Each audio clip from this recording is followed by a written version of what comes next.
I was returning home late at night when my headlights caught a figure standing on the side of the road. A man in a police uniform waved his hand as if trying to stop the car. I slowed down, even though something about him made me suspicious. His uniform looked a little sloppy and his hat was crooked. Regardless, I pulled over and rolled down the window. "Good evening," he said in a hoarse voice, with a kind of cold tone that made me shudder. "Can you show me your documents?" I felt my heart begin to pound. Why is he standing here in the middle of the night, far from the road? Something didn't add up, but I obeyed and took out my driver's license. "What happened, officer?" I asked, trying to sound calm. "Routine check," he answered shortly, not taking his eyes off my documents. His eyes were as empty as the cold lenses of a camera. "I need you to get out of the car." I hesitated, but the coldness in his voice made me feel that refusing would be dangerous. I opened the door and stepped out, trying to collect my thoughts. The man came closer and I felt his gaze penetrate right into my soul. He seemed too stressed, as if he expected something more than just a document check. His movements were nervous and his breathing heavy. "What are you doing here so late?" he asked, not taking his eyes off my eyes. A barely perceptible shade of threat appeared in his voice. I'm just coming home from work," I replied, trying not to show my fear. His hand suddenly reached for my pocket and I felt his cold fingers touch my wallet. He pulled it out in a swift motion as if it were his property. "Don't move," he whispered, then took a few steps back, never taking his eyes off me. The moment he started looking in my purse, something inside me clicked. I realized that this man was not a police officer. His uniform looked too new and his demeanor too crude. It was a fake officer, and I suddenly realized that I was in a very dangerous situation. I took a step back, trying to figure out what to do next. A feeling of panic gripped me, but I knew panicking was the worst thing I could do. My thoughts raced, looking for a way out of this trap. "Where have you gathered?" His voice filled with coldness again, and I realized that running away without a plan made no sense. I fell silent, hoping he would give me back my wallet and just walk away. But instead, he smiled, a smile that made my heart skip a beat. "We're not done," he added, approaching me again. I understood that he was up to something, and this something did not bode well for me. The situation was getting out of control, and I felt that I was losing the opportunity to save myself. I felt my heart pounding in my ears. It was necessary to urgently find a way out of this situation. Staying here is dangerous. Running away is even more dangerous. I remembered my phone in my jacket pocket, but any sudden movement could set this man off. "Did I do something wrong?" I asked, trying to buy time and understand his intentions. He thought for a moment. His eyes narrowed. "You think you're smarter than me?" he said, almost in a whisper. His hand reached for his belt, where the policeman's weapons are usually kept. I realized that he was trying to scare me even more. "No, I just want to know what's going on." I tried to stay calm, even though I was already panicking inside. "You don't have to ask questions," he replied, pressing a finger to my chest. "You must obey." This moment was decisive. I could see that his attention was a little off, and decided to take a chance. I quickly reached into my jacket and grabbed my phone. Instantly, his face changed. It contorted with rage. "What are you doing?" he shouted, trying to snatch the phone from my hands. I moved back, trying to reach the road. I was ready to dial the number of the police when he lunged at me, knocking me off my feet. The phone fell out of my hand and I saw it shatter into pieces on the asphalt. "Do you think you will escape?" He no longer whispered, but shouted. His face was covered with blood from anger. I felt my head hit the ground, and for a moment darkness enveloped me. When I opened my eyes, he was already standing over my body, breathing heavily. He held my ID in one hand and clenched the other into a fist. My body was numb with pain, and I realized that I was losing control of the situation. "You should have just obeyed," he said with a hint of disappointment. "Now things will be much worse for you." His words cut through me like a cold blade. What did he mean? What will he do? I felt helpless, like a cornered animal, but I still had the will to survive. We both froze when we heard the sounds of an approaching car nearby. The headlights of the car caught our figures out of the darkness. The man hesitated for a moment. His face changed. He became like a beast, sensing danger. "If you say a word, I'll find you," he hissed, stepping back. His gaze was no longer as confident as before. The car stopped near us, and a man in civilian clothes got out. "Is everything okay?" he asked, directing his gaze at both of us. I felt my heart begin to pound even harder. This was my chance. I had to say something, but fear paralyzed me. The man in uniform looked at me, his gaze making me silent. "Yes, everything is fine." I heard my own voice, but I did not recognize myself.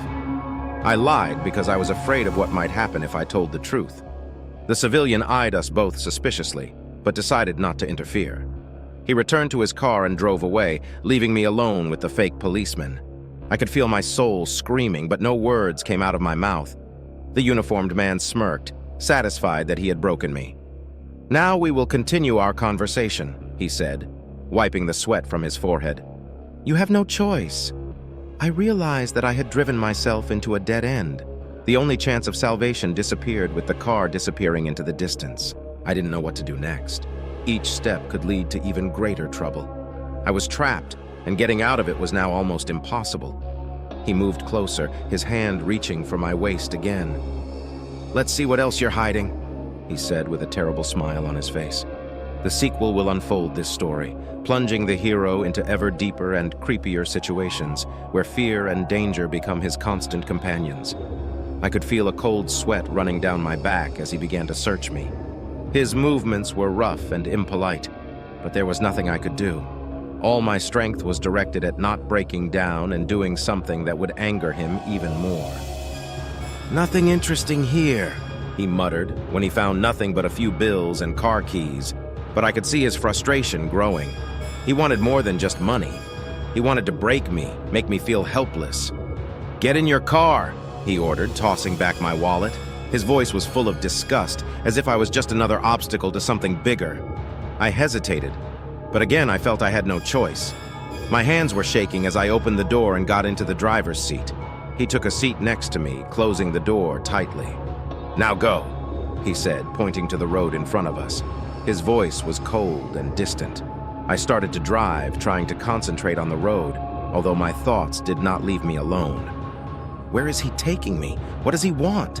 I still couldn't believe I was in this situation. Everything seemed like a terrible dream from which I could not wake up. "Come back here," he suddenly ordered, pointing to a narrow road that led into the forest. My fear grew with each passing minute. This road was almost deserted, and I understood that no one would come to help if something went wrong. "What are you going to do?" I dared to ask, although my voice trembled with fear. "It doesn't concern you," he replied without looking at me. His eyes were straight ahead, and there was something in them that I couldn't read. We continued driving deep into the forest until the road narrowed to the point where it was impossible to go any further. He ordered me to stop the car. I felt my heart pounding wildly in my chest. "Get out," he said, opening the door to his side. I didn't know what to expect, but I knew I had to be careful. The forest was dark and silent, only the moon shone through the thick leaves. I opened the door and stepped out, trying to keep my balance on my shaky legs. He went around the car and came close to me. His face was calm, but his eyes radiated cold determination. "Now let's go," he ordered, pointing to a path that led further into the forest. I obeyed, even though fear had completely taken hold of me. We walked in silence, only the sound of our footsteps breaking the night silence. I felt that this path would lead me to something terrible, but I was powerless to stop it. After a few minutes of silent marching, he suddenly stopped. We were standing in the middle of a forest where the trees seemed to be looking right into my soul. "Do you know what fear is?" he asked suddenly, and his voice cut through the silence like a blade. I felt his gaze penetrate me and my blood ran cold. "That's what I'm going to show you today," he added. "A fear you will never forget." He moved even closer to me, and I felt the cold wind pass over my skin. Something about his words filled me with panicked terror, and I realized that the game he was playing was just beginning. His words were like a stab. I wanted to run, scream, do something, but I was as if paralyzed. He was standing too close, and his face was hidden in the shadows of the trees. His true intentions were still a mystery, but I felt they were dark and terrifying. "You have no right to escape," he said quietly, but there was a palpable iron tone in his voice. "You're not here by accident. and you'll soon find out." I felt my heart sink at those words. What did he mean? I didn't want to know, but I had no choice. I could only go on, following him into the depths of this dark and scary forest. Further parts will reveal more and more details about the terrible intentions of the fake policeman, and the main character will be on the edge between life and death, trying to find a way to get out of this deadly trap. We continued walking until the forest became so thick that the branches of the trees caught on our clothes. Every step echoed in the silence, and I could feel the fear growing stronger. The further we went, the more I understood that we were sinking deeper and deeper into darkness, from which there might be no way out for me. Suddenly, he stopped. I almost collided with his back, so unexpected was this maneuver. He turned to me, his face contorted with a grimace of pleasure. "Do you think you can escape?" he asked, as if reading my thoughts. His voice sounded low and ominous, as if he were about to do something terrible. My heart jumped into my throat. I knew this was my last chance. Without thinking, I turned and rushed back in the direction we came from. The branches hit me in the face, but I didn't pay attention. The only thought that filled my head was to run. Run until I get out of this hell. I heard him run after me. His heavy steps were getting closer, and I understood that he was catching up with me. I tried to increase my speed, but fear and fatigue dragged me down. Each step was harder, and the forest seemed endless. The darkness engulfed me, and every sound of the forest only increased my panicked state. I didn't know if I could last long. Suddenly, something grabbed my leg and I fell to the ground. An alarm whistled in my head, but I didn't have time to react. The man was already nearby. "You won't run away," he wheezed, leaning on me. His hands gripped my shoulders tightly, pressing me to the ground. I tried to break free, but he was stronger. I thought it was the end. He held me like his life depended on it.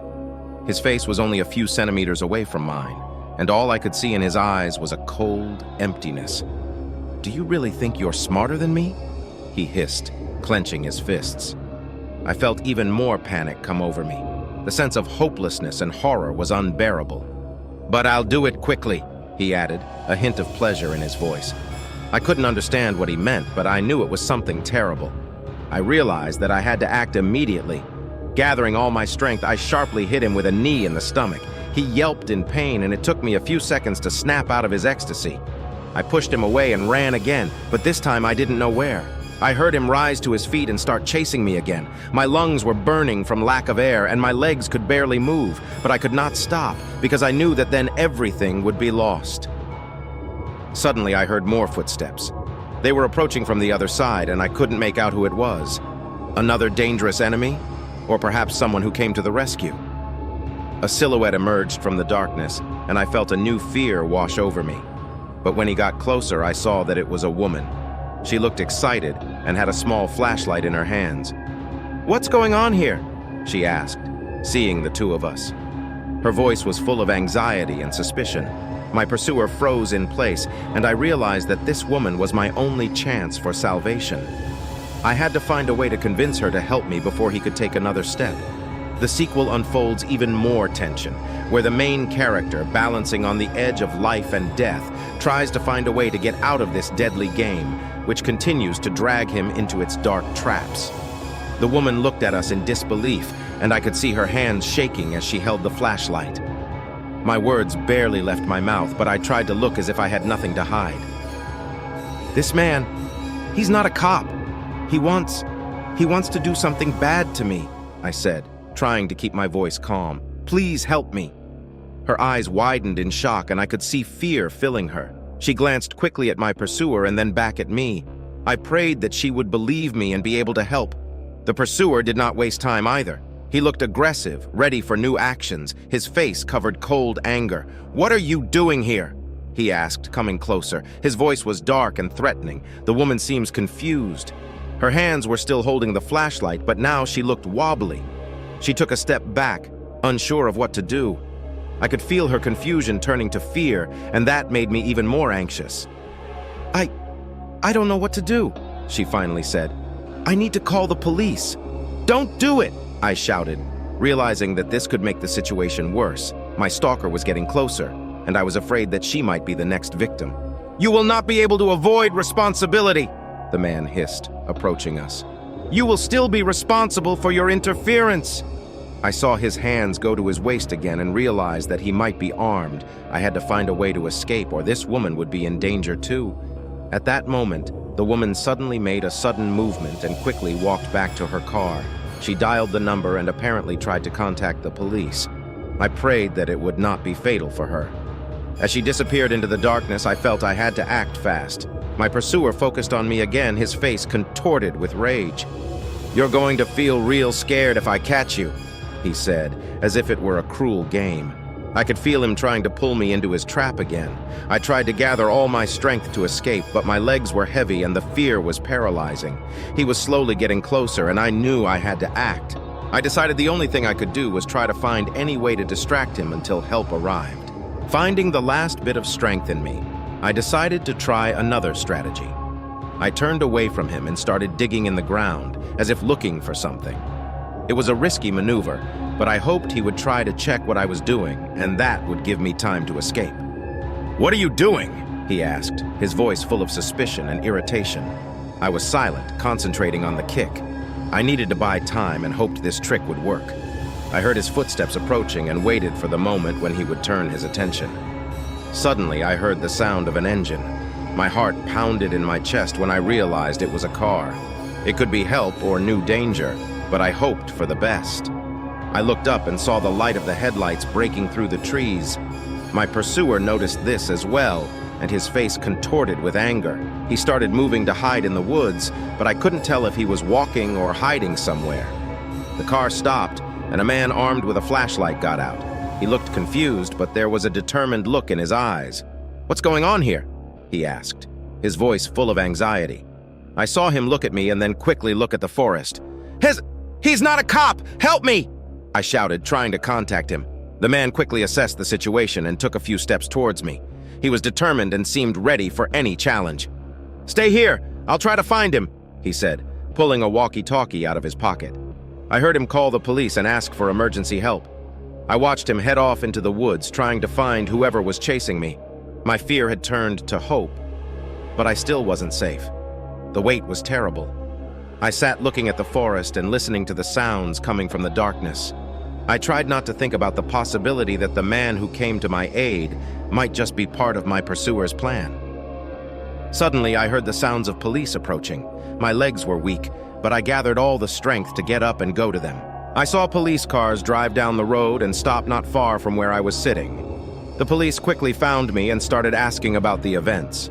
I was devastated but thankful that help came in time. They have already sent a team to find my stalker. "Well, deal with this," said one of the officers, his voice calm and confident. "You will have to testify, but first come with us." I got into the police car, feeling my fear and tension begin to recede, but I also knew that this was not the end. I needed to tell everything that happened to ensure my safety and the possibility of sending my stalker behind bars. Later, parts of the story continue to follow the development of events, including the police investigation, the consequences of the encounter with danger, and the revelation of what happened to the stalker. I sat in the police car trying to calm my heart. One of the officers, a young man with a friendly appearance, started a conversation with me. "Let's start with the main thing. Tell us what happened," he asked, turning off the notebook. I began to tell my story. First about how I was trapped, how a man pretending to be a policeman forced me into the woods, and how I tried to escape until a woman helped. The officer listened carefully, writing down the details. I tried to be as specific as possible, but every moment of my experience was replayed in my head. While I was speaking, the other policemen went into the woods to look for traces of my pursuer. I heard their voices over the walkie-talkie and tried to stay calm, even though every sound in the forest reminded me of danger. Several hours passed, but there was no news. I felt more and more anxious, for the thought that my persecutor was still at large haunted me. The policeman offered me to spend the night at the station so that I could rest and regroup. I agreed, but I felt like a prisoner in my own fear. My body was tired, but my mind refused to rest. The night was long and anxious. I couldn't sleep, constantly hearing different sounds at night. Every creak and every noise seemed insidious to me. In the morning, the officer with whom I spoke yesterday came to see me with news. "We found some tracks in the forest," he said, "but so far there is no evidence that our suspect is still out there. We will continue to search, but we need details to narrow down the area." I pointed out the details I remembered, hoping they would help find him. Every detail could be the key to the solution, and I tried to be as accurate as possible. The police arranged temporary housing and security for me while the investigation continued. I could feel the anxiety coming back even with all these safety precautions. My life was no longer the same, and I was afraid to go outside. At the same time, I received news about a woman who came to help. Her name was Linda, and she agreed to help the police in their investigation. Her testimony was valuable, and she also said that she saw many suspicious things at that time. The police continued to work on the case. I learned that they interviewed people in the surrounding areas and were looking at all possible options. One morning, an officer approached me and told me that they had found evidence to support my testimony. Documents were found indicating that the man who was arrested had a fake police rank. "We have established his true identity," the officer said. It was James Lawrence, a man with a criminal past. James Lawrence turned out to be quite a dangerous criminal who used his fictional role to manipulate people. Thanks to our efforts and testimony, he was apprehended and taken into custody. I was relieved to know that I no longer needed to be afraid. But even with the fact that the case was solved, the memories of those night events remained with me.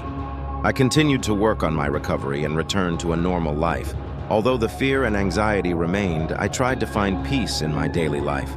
Linda also became a part of my life as friends, and I was grateful for her help. I no longer considered the forest a safe place, but it was part of my new life, and I learned to appreciate every day I spent in safety. After some time, I decided to return to work and resume a normal life. The police made arrangements for my safety, and I tried not to think about those terrible events, although they did not leave my thoughts entirely. Getting back to normal wasn't easy, but I found new meaning in each day. I learned to appreciate life and the people around me and tried to leave my fears behind.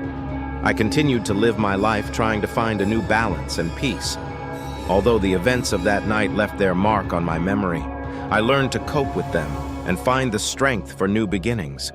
My experience was difficult, but it also gave me the opportunity to appreciate the true value of life and relationships. I was grateful for the help I received and the opportunity to start a new life, no longer in danger. Several months have passed since James Lawrence was arrested. I tried to get used to my new life, but disturbing memories still visited me from time to time. Every noise in the night, every small, unfamiliar sound reminded me of that terrible night. My work was going well, but sometimes I felt like I was haunted by fear. I started seeing a therapist to deal with my anxiety and regain my inner peace. These sessions helped, but did not give complete peace. One day I received a letter in my mailbox. The letter was without a return address and had only my name. When I opened the envelope, I found a threatening message inside. It said that even after the arrest of James Lawrence, someone still wanted revenge. My fears returned. I immediately called the police, and they started a new investigation to find out who could have sent the message. The threats continued to come in the following weeks. The letters became increasingly aggressive and personal. I felt that my life was in danger again. The police assured me that they were taking all necessary measures, but that did nothing to calm my fear. I kept thinking that someone could be behind these threats. Was it an accomplice of James Lawrence, or just someone who decided to take advantage of the situation? One evening, I was coming home from work when I noticed that the footprints on the ground near my driveway looked suspicious. He immediately felt the danger and decided not to enter the apartment, but called the police. They arrived quite quickly and inspected the area. It turned out that there was nothing dangerous, but my fear remained. I began to doubt whether I would ever feel safe. Trials and stress gave me a new perspective on life. My therapist helped me find ways to deal with my anxiety. We worked on relaxation and confidence techniques. I started practicing meditation and regular exercise. These techniques have helped me regain control of my life and find peace, even in the most anxious moments. I learned to distinguish real danger from obsessive fears. After an investigation, the police found that the threats came from fake addresses and did not pose a real threat. It gave me some peace, but I still couldn't forget the fear they gave me. I tried to get back to normal life and find joy in everyday things again. It was a long road to recovery, but I was determined not to let fear rule my life. Over time, I began to appreciate the moments of peace and joy in life more. I went back to my regular job and started spending more time with friends and family. I've learned that life can be unpredictable and dangerous, but that doesn't mean I have to live in fear all the time. My friendship with Linda strengthened, and I thanked her for her support. We became good friends and spent time together trying to distract ourselves from difficult memories. A few years passed, and I was able to find peace in my life. The threats and fears disappeared, and I began to enjoy life again. I learned to live in the moment and appreciate what I have. The police continued to follow the case of James Lawrence and other suspects, but I knew that their work helped me feel safe. I continued to monitor news and developments, but I was no longer on constant alert. I started planning my future with a new approach to life. I took on new projects and hobbies that I always wanted to try. My fears and anxieties became a part of my past, and I learned to let go of things I couldn't control. My experience has taught me that life can be difficult, but it is important to find the strength and courage to move forward. I felt grateful for each new day and new opportunity. My story was difficult, but it taught me to appreciate life and find joy even in the most difficult circumstances. Although those nights when I was threatened will remain in my memory, I have learned to move on and find peace. I hope my story will help others understand that even in the darkest moments, there is always a way to light. I am proud that I was able to overcome my fears and find a new meaning in life. Although my life was gradually returning to normal, I still felt the effects of what I experienced in my dreams. Every night I woke up in a cold sweat, filled with fear from the memories of what had happened. The dreams were so real that I felt threatened again. My therapist advised me to keep a dream journal. I started writing down everything I remembered after waking up. It helped me better understand my fears and identify the triggers that caused them. My friends and family noticed that I became more withdrawn. I tried to explain to them that I was going through a difficult period, but it was difficult for them to understand how difficult it was for me to cope with those experiences. Linda remained my main support. She called regularly and came to be there. Her presence gave me a sense of peace that I couldn't find on my own. I decided to take part in a study that helped people who had experienced similar situations. It was part of the therapeutic process, and I hoped it would help me better understand and cope with my own experience. As part of the research, I had the opportunity to communicate with other people who have experienced similar injuries. Their stories were different, but we all shared the same experience of dealing with PTSD. Over time, I noticed that by helping others, I began to feel relief myself. Talking to people who understood my experiences gave me a new perspective. I learned that my story can be helpful to others and that I can use my experience to help others. I started participating in support groups and speaking at seminars where I shared my experiences. It became part of my therapeutic process and gave me new meaning in life. Constant communication with people who have also experienced trauma has helped me to reestablish old connections.